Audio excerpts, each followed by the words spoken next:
우리가 잘 아는 대로 이스라엘 백성들은 출애굽한 이후에 여호수아를 따라서 요단강을 건너 가나안 땅을 정복하게 됩니다. 그들이 가나안 땅을 정복하는 가운데 여리고성이 하나님의 놀라운 능력 가운데 그들이 함성으로 외치며 성을 돌 때 성이 무너졌습니다. 가나안 땅에 거하는 많은 이방 족속들이 거인 족속들 같은 그런 장대한 용사들이었지만 하나님께서 이스라엘 백성들과 함께 할 때에 이스라엘은 그 가나안 땅, 약속의 땅을 온전히 정복하고 취할 수 있었습니다. 전능하신 하나님을 찬양하며 섬긴 이스라엘 백성들이었지만 그들이 점점 가나안 땅에 정착하여 살아가면서 그 땅의 풍요로움에 마음을 빼앗기기 시작했습니다. 그래서 사사기에서 계속해서 나오는 반복된 사이클은 그들의 타락과 그리고 타락 속에서 하나님의 징계, 그 징계하심 가운데 다시 회개하고 돌이킬 때 구원을 베풀어 주시는 하나님. 그래서 타락, 징계, 회개, 구원, 이 사이클이 사사기서 전체를 계속해서 반복하고 있는 것을 보게 됩니다. 오늘 우리가 사사기 7장 말씀을 읽었는데 이 사사기 7장에 나오는 사건 역시도 이스라엘 백성들이 하나님을 떠나서 이방 우상을 숭배하고 물질의 풍요를 추구하는 삶을 삶으로 하나님이 미디안 족속을 들어서 이스라엘 백성들에게 말할 수 없는 고통과 괴로움을 주신 그 사건의 배경이 있습니다. 우리 사사기 6장 1절을만 같이 한번 읽어보겠습니다. 시작. 이스라엘 자손이 또 여호와의 목전에 악을 행하였으므로 여호와께서 7년 동안 그들을 미디안의 손에 넘겨주시니. 1절에 보면 이스라엘 자손이 또라는 말이 있습니다. 또 여호와의 목전에 악을 행하였으므로. 계속해서 이스라엘 백성들은 하나님 앞에 또다시 범죄하고 타락하고 하나님 앞에 불신앙으로 나아갔다라는 것을 이렇게 이스라엘 자손이 또 여호와의 목전에 악을 행하였으므로 라는 간단한 몇 마디로 이야기하고 있습니다. 그래서 하나님께서 여호와께서 7년 동안 미디안 족속들에게 이 이스라엘 백성들을 고통스럽게 만드십니다.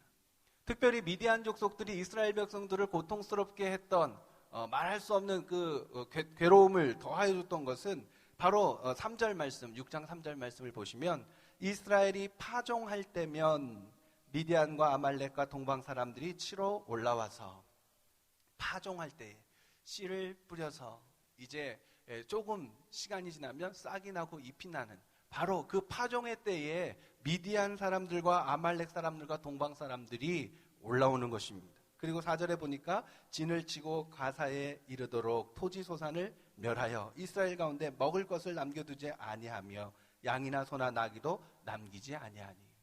씨앗을 뿌려서 그 곡식들이 자라서 열매를 맺어야 소출이 있을 것인데 열매가 익어서 그 곡식을 거두려고 할 때에 미디안 족속이나 동방 사람들이나 이런 아말렉 사람들이 쳐들어와서 빼앗아가는 것이 아니라 오늘 6장 3절에 보면 이 파종할 때 씨앗을 뿌리고 그리고 그 씨앗에서 싹이 나서 얼마 나지 않았을 때 수많은 동물들을 이끌고 와서 그 싹이 난 논과 밭의 곡식들을 모두 다 먹어버리는, 가을에 아무것도 거둬들일 수 없는, 그야말로 굶주림에 기아에 허덕이도록 만드는 이러한 고통을 미디안 사람들이 이스라엘 백성들에게 주었던 것입니다. 이렇게 많은 고통과 괴로움 속에서 이스라엘 백성들은 자신들의 잘못을 뉘우치고 하나님 앞에 부르짖고 기도합니다.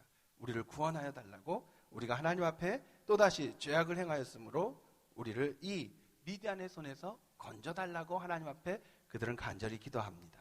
그리고 여호와 하나님이 그들의 기도에 응답하여 주십니다. 하나님께서 이스라엘 백성들이 그 고통 가운데 부르짖어 기도할 때에 주신 응답의 말씀은 바로 9절과 우리 10절입니다. 우리 6장 9절 10절 같이 한번 읽어보겠습니다. 시작.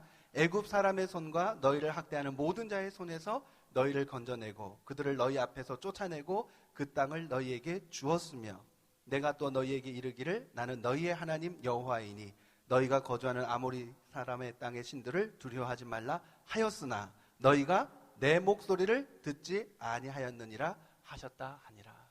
너희에게 이와 같은 고통이 임한 것은 내가 너희에게 놀라운 구원을 행하였지만 나 여호와를 너희가 섬기지 아니하였기 때문에 너희에게 이와 같은 고통이 임하게 된 것이다 라고 하나님은 분명하게 말씀하십니다. 그리고 나서 이제 여호와의 사자를 보내어서 오브라에 있는 요아스의 아들 기드온에게 하나님은 하나님의 사자를 통해 그를 들어서 미디안의 모든 그 억압에서 다시금 이스라엘 백성들을 구원하여 줄 것이다 라고 약속을 하십니다. 하나님의 그 사자를 통해서 이제 소명을 받은 기드온은 하나님의 말씀을 처음에는 의심을 합니다. 우리가 잘 아는 대로 하나님께서 나를 들어서 기드온을 들어서 이 미디안의 손에서부터 우리를 건져 주신다면 하나님 그러한 여러 가지 표징들을 보여주옵소서. 그래서 양털 한 뭉치를 던져놓고 저를 통해서 이스라엘을 저 미디안의 손에서 건져 주신다면 오늘 이 밤에 저 양털에만 이슬이 내리고 온 사방 지면에는 이슬이 내리지 않도록 하나님 그렇게 하여 주옵소서. 그리고 나서 그 다음날 아침에 가서 봤더니 정말로 양털에만 이슬이 내려 있고 온 사방 사면에는 물 한 방울도 이슬 한 방울도 없는 그런 하나님의 놀라운 기적을 보여주셨습니다. 그러면 나를 들어서 하나님께서 저 미디안 족속을 멸하시고 이제 이스라엘 백성들을 구원하시겠구나라고 하는 그런 확신을 기드온이 가질 만도 한데 기드온은 다시금 하나님 앞에 묻습니다. 하나님 이번에는 온 사방의 지면에는 이슬이 내리고 양털에만 내리지 않게 하여 주옵소서. 왜 그랬을까요? 이거는 그냥 추측이지만 양털에만 이슬이 내리고 사방에 이슬이 내리지 않는 것은 누군가 양털에다가 물을 부어버리면 얼마든지 가능한 일이겠거니 라고 생각했는지도 모릅니다. 그래서 이번엔 온 사방에는 이슬이 내리고 이 양털에만 내리지 않게 하여 주옵소서. 그리하면 내가 믿겠습니다. 그리고 그 다음날 아침에 보았을 때 기드온이 구한 그대로 온 사방에만 이슬이 내리고 양털에는 이슬 한 방울도 내리지 않는 기적을 하나님은 기드온에게 보여주십니다. 그때의 기드온이 일어나서 이제 미디안 지파와 싸울 것을 다짐합니다. 역시 이번에도 파종할 때가 되자 미디안 족속들이 아말렉 족속과 그리고 동방 사람들을 이끌고 많은 동물들을 데리고 이제 이 이스라엘을 향하여 쳐들어왔습니다. 어떤 상황이었는지 성경 말씀 우리 7장 12절을 같이 한번 읽어보겠습니다. 사사기 7장 12절 말씀 시작. 미디안과 아말렉과 동방의 모든 사람들이 골짜기에 누웠는데 메뚜기의 많은 수와 같고 그들의 낙타의 수가 많아 해변에 모래가 많음 같은지라. 메뚜기 같이 많이 그리고 해변의 모래와 같이 많이 이 미디안 족속, 아말렉 족속, 동방 사람들이 많은 동물들을 이끌고 와서 이스라엘 사람들이 또다시 씨앗을 뿌리고 파종할 때에 그 땅의 모든 풀들을 다, 식물들을, 곡식들을 다 먹어버리는 그런 고통을 또다시 행하고 있었습니다. 이러한 미디안 군대를 바라보는 기드온의 심정은 아마도 또다시 그의 마음엔 두려움이 가득했을 것입니다. 우리 안에 두려움이 있습니다. 열등감과 또 여러 가지 어려운 일들 속에서 낙심될 때가 있습니다. 그런데 두려움의 그 가장 깊은 뿌리를 보게 되면 거기엔 불신앙이라는 것이 자리 잡고 있습니다. 여호와 하나님을 믿지 못할 때 우리 안에 두려움이 일어나게 되는 것입니다.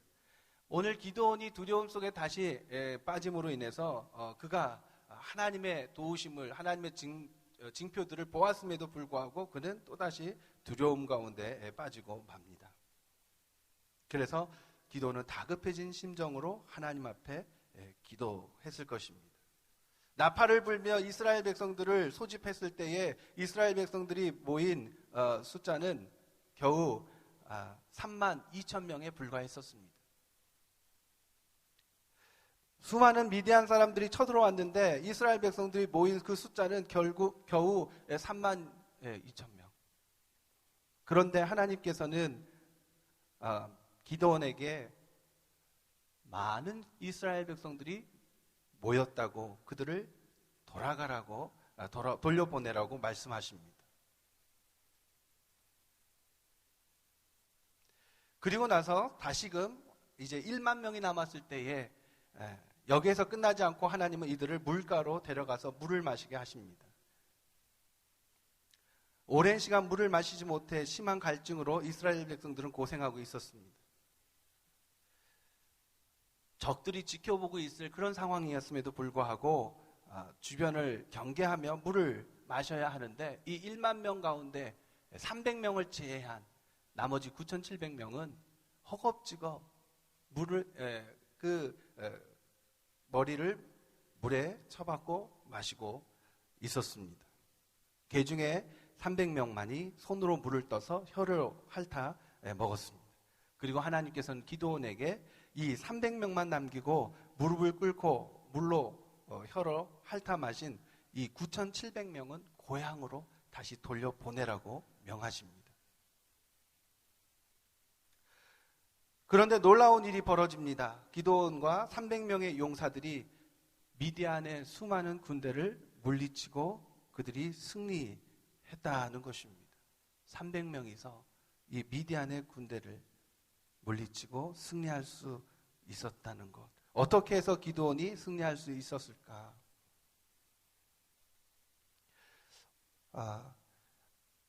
기드온이 이 미디안 군대를 물리치고 승리할 수 있었던 것은 무엇보다 그 마음속의 두려움을 제거할 때에 그들은 승리할 수 있었다고 말씀합니다. 우리 7장 3절을 한번 읽어보겠습니다. 사사기 7장 3절 시작. 이제 너는 백성의 귀에 외쳐 이르기를 누구든지 두려워 떠는 자는 길라산을 떠나 돌아가라 하시니 이에 돌아간 백성이 22,000명이요 남은 자가 10,000명이었더라. 하나님께서 돌아가라 라고 하셨던 그 이유가 무엇입니까? 두려움에 빠진 자들을 향해서 하나님은 돌아가라고 말씀하고 있는 것입니다. 우리가 이 세상을 사는 동안 우리를 힘들게 하고 괴롭게 하는 그런 여러 가지 어려운 문제들이 있습니다. 환경이 있습니다. 그리고 우리 마음속에 숨어있는 두려움이 그 무엇보다도 우리를 괴롭게 합니다. 많은 사람들은 질병에 대해서 두려워하고 사고에 대해서, 실패에 대해서 두려워합니다. 인도에 재미있는 설화 이야기가 있습니다. 마법사와 쥐라는 제목인데요. 두려움에 떨고 있는 쥐. 마법사가 쥐에게 묻습니다. 너는 무엇이 그렇게 두려워서 떨고 있니? 그러자 쥐가 저는 고양이가 그렇게 무섭습니다. 마법사는 이 쥐를 고양이로 만들어 주었습니다. 그러자 이 고양이로 변신한 쥐가 또다시 두렵게 떠는 것입니다. 마법사가 다시 묻습니다. 왜 그렇게 두려워하고 있니? 그러자 이번엔 고양이로 변신한 이 쥐가 개가 너무나도 무서워서 이렇게 두려워하고 있습니다. 그러자 마법사는 다시 개로 그 쥐를 변신해 주었습니다. 그런데도 여전히 개는 두려워하고 있었습니다. 무엇이 그렇게 두려우니? 호랑이가 너무나도 무섭습니다. 그래서 마법사는 호랑이를 잡는 사냥꾼으로 변신해 주었습니다. 그러자 사냥꾼으로 변한 이 쥐는 또다시 두려워했습니다. 마법사가 무엇을 그렇게 두려워하느냐 물었을 때 그의 아내를 나는 너무나도 두렵습니다. 그래서 다시 마법사는 이 쥐를 부엌에 처음 봤던 그 쥐의 모습대로 돌려 놓았다라는 얘기입니다. 결국 두려움은 환경의 문제가 아니라 우리의 마음속에 있는 그것, 우리의 사로잡혀 있는 그것이 바로 두려움의 근원이라고 말합니다.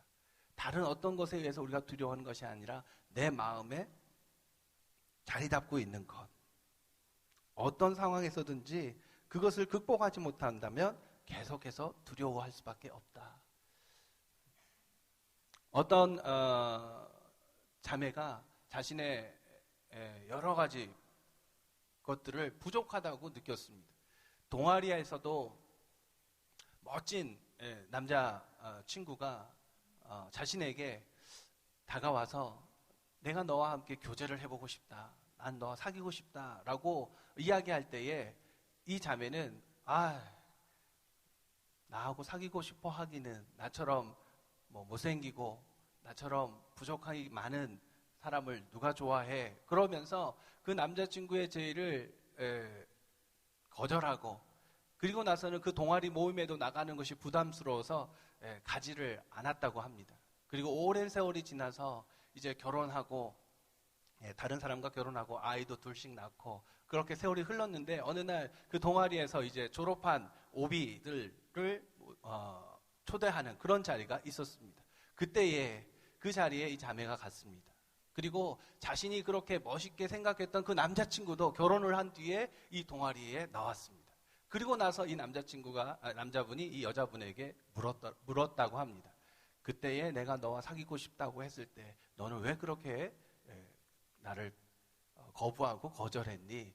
나는 너가 동아리에 함께 나오기를 원했는데 그 뒤로 너의 모습을 볼 수 없어서 참 아쉬웠다. 그러면서 이제 이렇게 결혼하고 지금 이렇게 살고 있다고 하는 얘기를 들어보니까 그 남자가 정말로 자기를 좋게 생각하고 호감을 가지고 사귀자고 했었다라는 것을 알게 된 거예요. 그날 밤에 집에 가서 이미 낳은 두 아이들도 있는데, 결혼해서 살고 있는데 이거 다 무료로 하고 다시 그 남자로 갈 수도 없는 그런 상황. 내 안의 두려움을 극복하지 못하게 되면 이런 안타까운 일들이 우리 가운데에 일어날 수 있다는 것입니다. 심지어 굉장히 심한 우울증과 이런 그 열등감에 빠져 있는 분들은 엘리베이터도 타지를 않는다고 그래요. 자신이 엘리베이터를 타고 6층까지 올라가야 되는데 자신이 탄 뒤에 어떤 분이 타서 9층에 내리려고 버튼을 누른 거예요. 이 사람은 6층에 올라가는 내내 마음속에서 내가 엘리베이터를 타지 않았으면 이 사람은 좀 더 빨리 9층에 올라갈 수 있었을 텐데, 이 사람은 나를 미워하는 게 아닐까? 나를 싫어하는 게 아닐까? 나 미치겠어. 다시는 엘리베이터 타지도 말아야지. 그러면서 엘리베이터를 안 타는 거예요. 저는 아들하고 딸이 있습니다. 둘이 있는데 아들은 이제 중학교 1학년이 되었고 딸은 4학년이 됐습니다. 그래서 제 딸이 초등학교 2학년일 때 한 번은 저희 집에 와서 저희 집에 온 게 아니라 같이 살는데 저희 딸이 저한테 그러는 거예요. 아빠, 왜? 아빠는 참 잘생긴 것 같아. 아빠는 미남이야. 그래서 제가 기분이 좋잖아요. 딸이, 아빠 뭐 불만 있으세요? 딸이 잘생겼다고 하니까 기분이 좋아서 그러냐고 묻고 있는데, 근데 아빠 그러는 거예요. 그래서 왜? 뻥이야. 헐. 제가 그래서 제 딸한테 헐. 이렇게 우리가 우리의 삶 속에서 일어나는 수많은 일들 속에서 두려움에 사로잡히고 열등감에 사로잡히면 우리 안에 주어지는 축복의 기회조차도 놓치고 안타까운 삶을 살 수밖에 없습니다. 그런데 기드온 역시도 이 세상의 힘의 논리에 의해서 수많은 미디안 족속들을 바라보면서 싸우기 위해선 많은 숫자의 병력이 필요하다고 생각했습니다.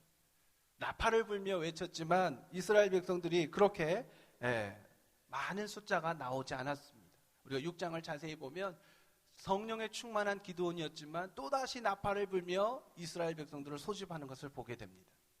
세상의 힘의 논리에 의해서 적과 싸우기 위해선 적어도 어느 정도의 병력을 갖추고 있을 때에 승리가 가능하다라고 하는 이런 기본적인 힘의 논리를 기드온 역시도 성령이 충만했지만 가지고 있었습니다.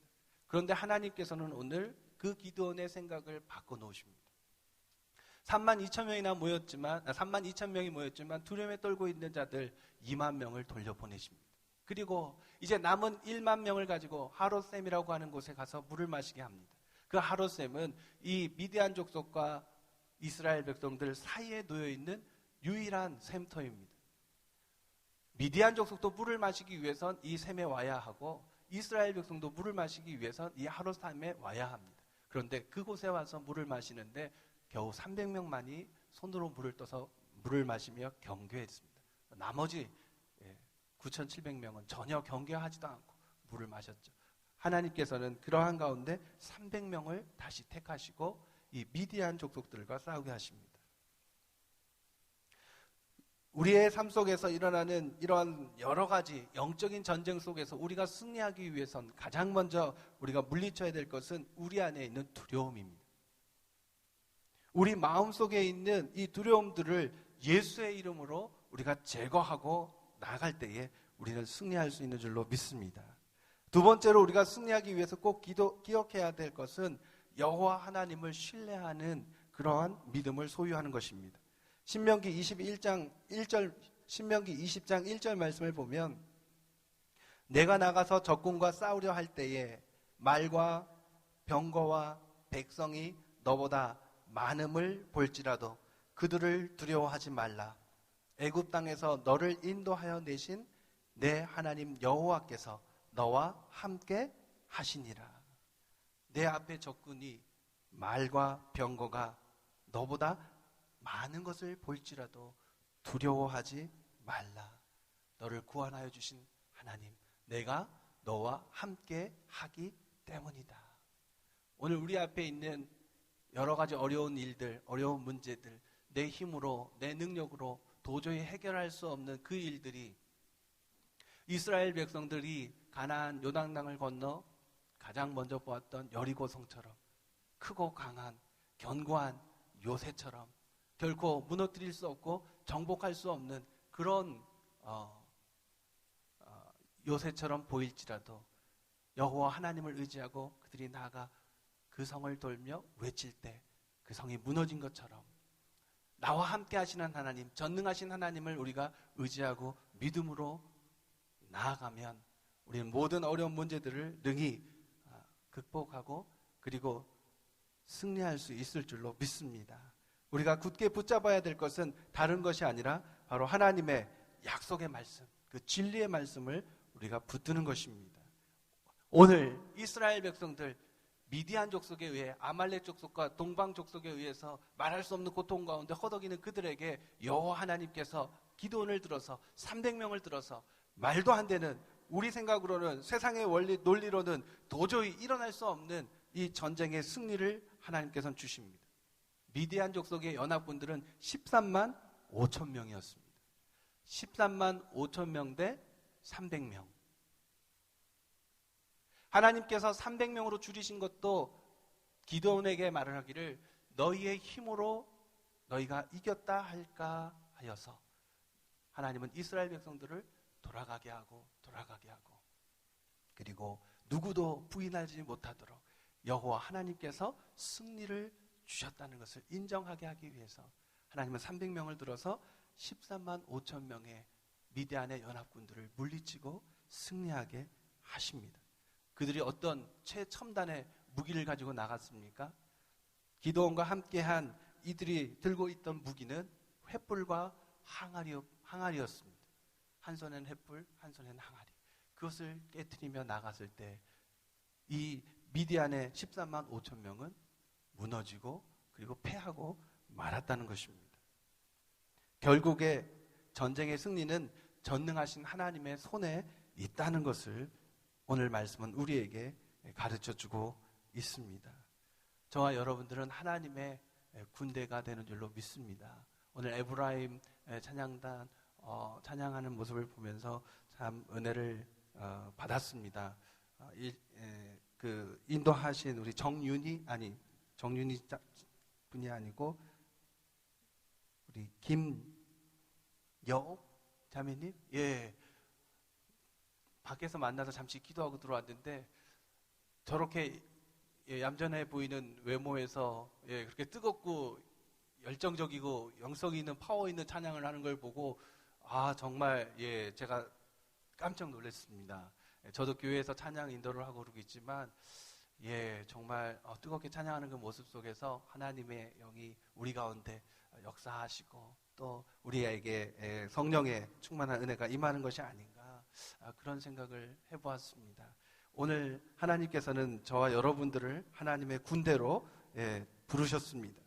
비록 내 능력과 재능과 외모가 내 생각에는 부족하고 그리고 아무것도 아닌 것처럼 연약한 존재로 느껴질지라도 우리의 하나님께서 바로 여러분들을 통해서 놀라운 구원의 역사를 이루시는 줄로 믿습니다. 남들보다 부족하다고 위축되어져 있다면 다시 한번 하나님을 우리가 뜨겁게 찬양할 수 있기를 원합니다. 우리의 찬양 가운데 하나님의 능력이, 하나님의 기적이, 그리고 하나님의 역사가 일어납니다. 바로 여러분들 한 사람 한 사람이 바로 하나님께서 사용하시기에 가장 적합한 하나님의 사람인 줄로 믿습니다. 하나님의 방법은 언제나 약한 자를 들어서 강한 자를 부끄럽게 하시는 하나님이십니다. 우리에게 필요한 것은 전능하신 하나님을 인정하고 그 하나님 앞에 엎드려 겸손히 주의 말씀을 의지하며 믿음으로 나아가는 것입니다. 오늘 기드온이 하나님의 말씀에 순종할 때에 이스라엘이 미디안의 손에서 자유케 되고 해방된 것처럼 우리 안에 두려움이 있다면 전능하신 하나님을 바라보며 믿음으로 그 모든 두려움을 물리치고 우리 한 사람 한 사람을 통해서 이루시는 하나님의 놀라운 그 은혜 가운데 구원의 역사를 경험하고 여러분들의 삶 속에서 살아계신 하나님을 날마다 순간순간마다 만나는, 그래서 우리의 신앙생활이 즐겁고 재미있고 신나고 다른 그 어떤 것보다 내가 하나님 자녀됨을 인하여 기뻐할 수 있는 우리 젊은이들이 되었으면 좋겠습니다. 내가 길을 가다가 우연히 10,000원을 한 장 주웠을 때 그 기쁨이 하나님의 자녀로 구원받은 그 기쁨보다 크다면 다시 한번 우리는 생각해 보아야 할 것입니다. 하나님께서 나를 자녀 삼으신 그 기쁨이야말로 다른 이 세상 그 무엇과도 바꿀 수 없는 참된 기쁨이 되는 줄 믿습니다. 아멘. 우리 잠깐 기도하겠습니다. 하나님 아버지 감사합니다. 오늘 우리가 세상을 살아갈 때에 많은 어려운 문제들 속에서 우리는 낙심하고 절망할 때가 참 많습니다. 전능하신 하나님께서 나의 하나님 되심을 믿고 의지하면서도 우리는 순간순간 그것을 잊어버리고 망각해버리고 두려워하며 떨며 걱정과 근심 속에 우리의 영혼이 늘 억눌릴 때가 얼마나 많은지요. 오늘 이스라엘 백성들이 수많은 이방의 적들을 보며 미디안 족속들, 아말렉 족속들, 그리고 동방의 사람들, 그 연합군대를 보며 두려워 떨고 하나님 앞에 외치고 부르짖을 때 하나님은 구원의 하나님으로 이스라엘 백성 가운데 함께 하셨습니다. 그리고 300명이라고 하는 지극히 적은 믿음의 사람들을 들어서 하나님은 이스라엘을 미디안의 손에서 자유케 하고 그들의 억압에서 해방을 더하여 주셨습니다. 오늘 우리에게 필요한 것은 전능하신 하나님을 바라보며 우리 안에 두려움을 물리치고 믿음으로 나아가는 것인 줄로 믿습니다. 아버지 하나님께서 우리의 연약함을 아시오니 주의 성령을 부어 충만케 하시고 하나님의 그 변하지 않는 진리의 말씀, 그 약속의 말씀, 그 말씀들을 우리가 붙들고 기도하며 한 걸음 한 걸음 나아갈 때 우리 앞에 있는 모든 원수들, 우리를 가로막는 대적들이 아무리 견고한 요새와 같이 크고 장대한 용사와 같이 서 있을지라도 이 땅 우주 만물을 창조하신 하나님, 전능하신 하나님, 승리케 하시는 나의 하나님께서 우리의 모든 대적들을 멸하시고 우리를 승리케 하여 주실 줄 믿습니다. 다시 한번 우리의 마음 가운데 살아계신 하나님을 찬양하게 하시고 그 구원의 하나님으로 인하여 기뻐하게 하여 주옵시고 순간순간마다 나의 발걸음 가운데 동행하시는 하나님, 나의 삶을 이끌어 주시고 인도하여 주시는 참 좋으신 하나님을 바라보며 그 하나님을 신뢰하며 의지하며 이번 한 주간 동안도 어떤 어려움이 우리 앞에 있을지라도 낙심하지 않고 절망하지 않고 소망의 하나님을 바라보며 믿음으로 승리하는 우리 모든 젊은이들이 될 수 있도록 주님 축복하여 주시옵소서. 예수님의 이름으로 기도합니다. 아멘.